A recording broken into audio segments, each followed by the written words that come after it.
ഞാൻ ആലോചിക്കരുത് നടരാജ, ദൈവത്തിന്റെ ഓരോരോ വികൃതികളെ ബുദ്ധിയും കഴിവുള്ളവന് പൈസ കൊടുക്കൂല. ഇത് രണ്ടും ഇല്ലാത്ത വാരിക്ക് ഒരു പൈസയും കൊടുക്കുകയെ. ഞാൻ പറഞ്ഞു വന്നത് അതല്ല. ഇപ്പം നമുക്ക് വേണ്ടപ്പെട്ട ഒരാള്, നമ്മളിൽ ഇഷ്ടം പോലെ പൈസ ഉണ്ടെന്ന് വെച്ചോ, വേണ്ടപ്പെട്ട ഒരാള് ഭയങ്കര ദാരിദ്ര്യവും ബുദ്ധിമുട്ടും അങ്ങനെ പ്രശ്നത്തിലാണ്, ഇച്ചിരി പൈസക്ക് അത്യാവശ്യം വേണമെങ്കിൽ ആ ആള് നമ്മുടെ ഗുരുസ്ഥാനിയായ ഒരാളാണെന്ന് കൂട്ടിക്കോ. അങ്ങനെ ഒരാളിന് ബുദ്ധിമുട്ട് വരുമ്പോൾ നമ്മൾ സഹായിക്കണോ വേണ്ടേ? തീർച്ചയായിട്ടും സഹായിക്കണമല്ലോ. അത് തന്നെയാണ് എന്റെയും ചിന്താഗതി. നീ ചിലപ്പോ നമ്മുടെ പാർട്ടിയിൽ അണിക്ക് പറ്റിയ ആളാ കേട്ടോ. അങ്ങനെയാണെങ്കിലേ നടരാജനെ ഈ ഗുരുവിനെ ഒന്ന് സഹായിക്കണം. അതായത് നീ എപ്പോഴും പറയാറില്ലേ രാഷ്ട്രീയത്തിൽ ഞാനാണ് നിന്റെ ഗുരു എന്ന് പറയാറില്ലേ? അയ്യാ, ഇത് വെറും 100 രൂപ ഉള്ളു നടരാജ. ഇത് നമ്മുടെ ഐഡന്റിറ്റി കാർഡാ. ഇതിങ്ങനെ പോക്കറ്റിൽ നമ്മൾ മാറാതെ സൂക്ഷിക്കണം.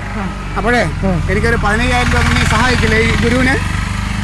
15,000 രൂപ സഹായിക്കുന്നതിന് എനിക്ക് ഒരു ബുദ്ധിമുട്ടുമില്ല. എനിക്ക് അത് മതി. ഇല്ല, ഞാൻ 10 തവണ ഗുരുവിന് ഇതുപോലെ 15,000 രൂപ സഹായിച്ചു. ഇപ്പൊ തന്നെ 1.5 ലക്ഷം കടന്നു. അതിപ്പോ ഗുരുവിനെ അല്ലേ സഹായിച്ചത്? അത് ഒരു നല്ല കാര്യമല്ലേ നടരാജ? നല്ല കാര്യമാണ്. പിന്നെന്താണ്, ഒന്നുകൂടെ തന്നൂടെ നിനക്ക്? തരാം. പക്ഷേ ഞാൻ ഗുരുവിന് എപ്പോഴും ഇങ്ങനെ കാശ് തന്നു കഴിഞ്ഞാൽ ഈ ശിക്ഷ നശിക്കുന്നത് കാണുമ്പോൾ ഗുരുവിന് വിഷമം ഉണ്ടാവൂലേ? ഉണ്ടാവും. അതുകൊണ്ട് ഞാൻ ഗുരുവിന് കാശ് തരത്തില്ല. തരൂലല്ലേ? ഇല്ല, വേണ്ട, നീ തരണ്ട. ഇതൊക്കെ ദൈവം ചോദിക്കും നടരാജ. ഇതൊന്നും നല്ലതല്ല. ഗുരുശാപം ഏറ്റുവാങ്ങരുത് രാഷ്ട്രീയത്തിൽ. അത് ഭയങ്കര ദോഷമാണ്. അപ്പോൾ ഞാൻ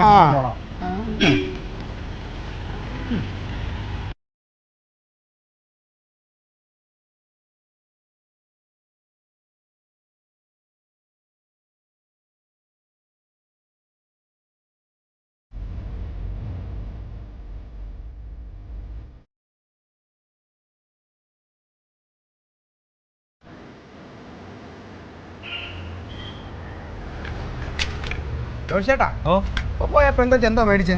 ഏത് പെണ്ണ്? ഇപ്പൊ അങ്ങോട്ട് പോയ കൊച്ചേ. കൊച്ചോ? അത് പ്രഗ്നൻസി കാർഡ് വാങ്ങിക്കാൻ. പ്രഗ്നൻസി കാർഡാ? ഈ ആധാർ കാർഡ്, പാൻ കാർഡ്, തിരിച്ചറിയൽ കാർഡ് എന്നൊക്കെ കിട്ടി. അതൊന്നും കാർഡ് നമുക്കൊന്നും കിട്ടിയില്ലല്ലോ. പെണ്ണുങ്ങളെ ഗർഭം ടെസ്റ്റ് ചെയ്യുന്ന കാർഡ്. ഓ, അത് അതിനും കാർഡൊക്കെ ആയോ?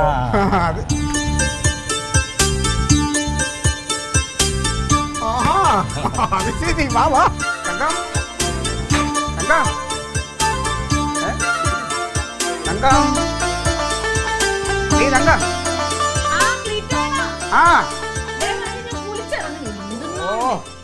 ഒരു കുളി. നീ ഒന്ന് പെട്ടെന്ന് ഇറങ്ങിയടി. വരക്കന്റെ പൊം ഒളിച്ചു ചാടിയ തങ്കമ്മേ, നിന്റെ വരക്കം ബസ്സിൽ ഇവിടക്കം കിട്ടിയ തങ്കമ്മേ. കുളിച്ചാ? അല്ല, നീ വാതിൽ തുറന്നിട്ട് എന്റെ അർത്ഥത്തിലാ കുളിക്കണേ? വാതിൽ അടച്ചിട്ട് ഇവിടെ കള്ളന്മാര് കയറി എന്ത് ചെയ്യും? പിന്നെ എപ്പോഴും പറയണ കാര്യമാണ് വാതിൽ അടച്ചിടണോന്ന്. നീ ചായ ഒക്കെ എടുക്കാം. നീ ഇവിടെ ഇരിക്കേ, ഒരു വിശേഷം പറയണ്ട. എടി ഇവിടെ ഇരിക്കേ. ഓ, നീ ഒന്ന് ഇരിക്കും, ഒരു കാര്യം പറയട്ടെ. ഞാൻ മനുഷ്യന്റെ ചെറുനേരത്തെ വട്ട്. അതെ, ഇവിടെ വലിയൊരു സംഭവം നടക്കാൻ പോവാ. അതൊക്കെ ഉണ്ട്. നീ എന്തേലും അറിഞ്ഞോ? അറിഞ്ഞില്ല? എന്നാൽ ഇവിടെ ഒരു വലിയ വിശേഷം നടക്കാൻ പോവുകയാണ്. നിന്റെ ആങ്ങളെയും നിന്റെ നാത്തൂനെയും ബന്ധപ്പെട്ടിട്ടൊരു സംഭവം. ഒന്ന് ആലോചിച്ച് നോക്ക്. ഒരു ഐഡിയ കിട്ടിയില്ല? ഞാനൊരു ക്ലൂ, ശരി, ഞാനൊരു പാട്ടിലൂടെ ഒരു ക്ലൂ തരാം. ആദ്യത്തെ കൺമണി ആണായിരിക്കണം, അളിയനെ പോലെ ചിരിക്കണം, അവൻ ആണുങ്ങളെ പോലെ ഇരിക്കണം. കിട്ടിയോ? ഇതെപ്പോ പഠിച്ചു പാട്ട്? പാട്ട് പഠിച്ചോടി നിനക്ക് ഇപ്പോഴും? ഓ, എന്റെ പൊന്നു കർത്താവേ, ഞാനിത് ആരോടാ ഈ കാര്യമൊക്കെ പറയണേ? അതെ, ഇന്ന് ഞാൻ കണ്ടു നിന്റെ നാത്തൂനെ ഒരു സ്ഥലത്ത് വെച്ച്. എവിടെ വെച്ച്? മെഡിക്കൽ സ്റ്റോറിൽ. നമ്മുടെ ജോഷിയുടെ മെഡിക്കൽ സ്റ്റോറില്ലേ? ജോഷിയുടെ മെഡിക്കൽ സ്റ്റോറിൽ നിന്ന് നിന്റെ നാത്തൂൻ ഇറങ്ങി വരുന്നത് ഞാൻ കണ്ടു. എന്നിട്ട് എന്താ, ഞാൻ പതുക്കെ ജോഷിയുടെ ചോദിച്ചു, ആ പെങ്കൊച്ച് എന്തിനാ ഇവിടെ വന്നേന്ന്. അപ്പൊ ജോഷി പറയുന്നേ, നമ്മുടെ ഈ പെണ്ണുങ്ങൾ എന്താണ് ഈ ഇതുണ്ടോന്ന് ടെസ്റ്റ് ചെയ്യുന്ന ഒരു സാധനം ഉണ്ടല്ലോ, ഒരു മെമ്മറി കാർഡ്. മെമ്മറി കാർഡ് അല്ല, പ്രഗ്നൻസി ടെസ്റ്റ്. അതിന് ആ കാർഡ് അത് വാങ്ങാനായിട്ട് പോയിട്ട് വന്നു. വിശേഷമുണ്ട് നിന്റെ നാത്തൂന്. എന്നോടൊന്നും പറഞ്ഞില്ല. എന്തെന്നറിയാമോ, അത് സർപ്രൈസ് തരാനായിട്ട് അങ്ങനെ സൂക്ഷിച്ചു വെച്ചേക്ക്. പക്ഷെ നമ്മൾ നീ പോടി അവിടെ ഇരിക്കേ. നീ ഒന്ന് അടങ്ങ്. അതെ, ഇതെന്തായാലും സർപ്രൈസ് തരാനിരിക്കുമല്ലേ, നമുക്ക് അതിനു മുമ്പ് ഒരു സർപ്രൈസ് അങ്ങോട്ട് കൊടുക്കണം. നമ്മളെല്ലാവരും കനകനെയും കൂടെ അറിയിക്കണം. നീ കനകൻ അറിഞ്ഞോ? ഇല്ലല്ലോ. ഞാൻ നിന്നോട് പറഞ്ഞല്ലോ. നീ കനകനെ വിളിച്ചിട്ട് ഇങ്ങനെ ഒരു സംഭവം ഉണ്ടെന്ന് പറയും. അവളെ കള്ളിയാ. അമ്മയും പറഞ്ഞില്ലല്ലോ. അമ്മനെ വിളിക്കാം. കനകന്റെ നമ്പർ എവിടെ? ഓ ഉണ്ട്, കിടക്കുന്നു. ഈ കോൾ ചെയ്തേക്കണം. അത് തന്നെ.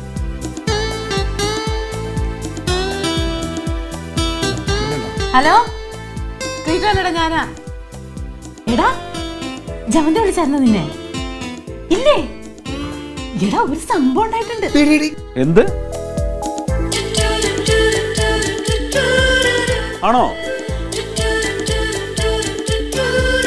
ഇല്ലടി, എന്നോടൊന്നും പറഞ്ഞിട്ടില്ല.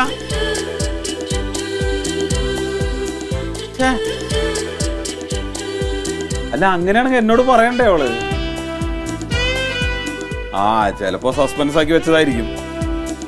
ഇല്ല, 1-2 ദിവസമായിട്ട് അവൾക്ക് എന്തോ ഒരു ചുഴലിച്ച പോലെ തോന്നിയിരിക്കും. അപ്പൊ ഞാൻ ഹോസ്പിറ്റലിൽ പോകാൻ വേണ്ടി പറയുകയും ചെയ്തു. ആണല്ലേ? ആ, ഓക്കെ ഓക്കെ. എന്നാ നീ ഒരു കാര്യം ചെയ്യ്, അവളുടെ അടുത്തേക്ക് ഒന്ന് പോ. ആ, ആയിക്കോട്ടെ ആയിക്കോട്ടെ ആയിക്കോട്ടെ. ശരി ശരി. ആ, ആയിക്കോട്ടെ. എന്താണ്? അതെ, തങ്കം. തങ്കാൾ വിളിച്ചതേ. എന്താ കാര്യം? എന്താണ് ഒരു നാളം പോലെ? ജമന്തിക്ക് വിശേഷം ഉണ്ടെന്ന്. പിന്നെ കൺഗ്രാറ്റുലേഷൻ.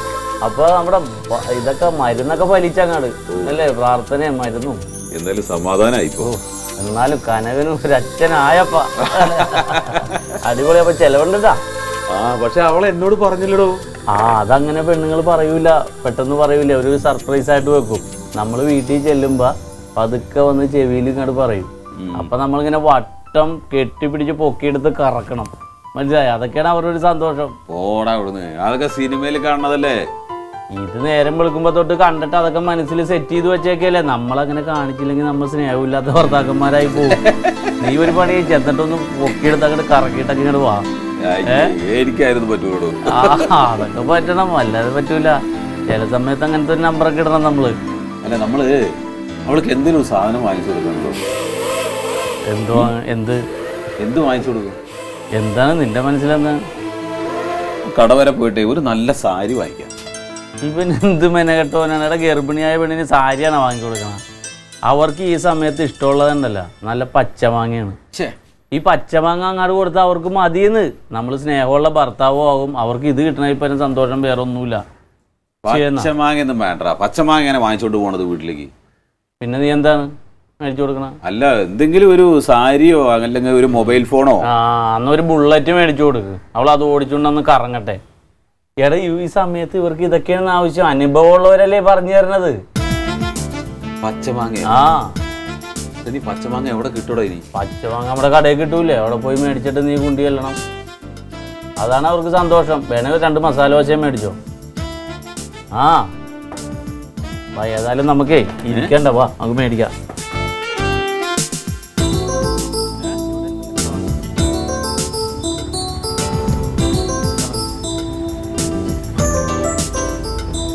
ഞാനൊരു കാര്യം ചെയ്താലോ? തങ്കത്തിനൊന്ന് വിളിക്കട്ടെ. ചേട്ടാ, പച്ചമാങ്ങ ഉണ്ടാ? ഒരു സെക്കൻഡ്. ആ, തങ്കം. അതെ എടി, നമ്മള് അവൾക്ക് എന്തെങ്കിലും വാങ്ങിച്ചു കൊടുക്കണ്ടേ?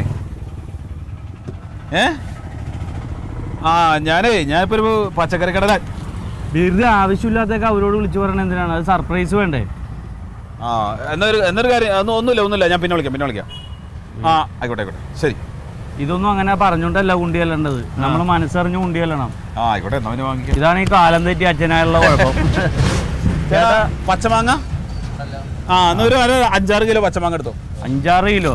നീ എന്താ മാങ്ങ വിൽക്കാൻ പോണേണോ? അതെ ചേട്ടാ, 1 കിലോ മതി. 1 കിലോ മതി. ആണോ? എന്നാ പിന്നെ വേറെ ഫ്രൂട്ട്സ് സാധനങ്ങളൊക്കെ വാങ്ങിച്ചാലോ? നിനക്ക് ഇഷ്ടമുള്ള മേടിച്ചോ. ഇത് 1 കിലോ പച്ചമാങ്ങ എല്ലാം 1 കിലോ എടുത്തോ ചേട്ടാ. എല്ലാതും 1 കിലോ എടുത്തോ, അവൾക്ക് സന്തോഷമായിക്കോട്ടെ. ചക്ക വേണോ? ചക്ക എന്റെ തലയാൻ തല്ലിപ്പൊളിക്കോട്ടാ. വെറുതെ വെപ്രാളം കാണിക്കണ്ട. ഇതൊക്കെ നമുക്ക് കൊടുക്കാം. പതുക്കെ കൊടുത്താൽ മതി. ആദ്യം നീ പച്ചമാങ്ങ മാത്രം കൊടുക്ക്. മാങ്ങ നല്ലതാണ്, അത് കുഴപ്പമില്ല. അതെ, നീ ഒന്നുകൊണ്ടൊന്നേ വേണ്ടേ? മാങ്ങ വേണ്ടേ? വാങ്ങാം. അതല്ല, നമ്മളേ ഈ മാങ്ങ നമ്മൾ കടയിൽ നിന്ന് വാങ്ങിക്കണോ അതോ നമ്മൾ പുറത്തുനിന്ന് നമ്മൾ മാവിൻ്റെ മുകളിൽ നിന്ന് പൊട്ടിച്ചാൽ മതിയോ എന്നുള്ളതാണ്.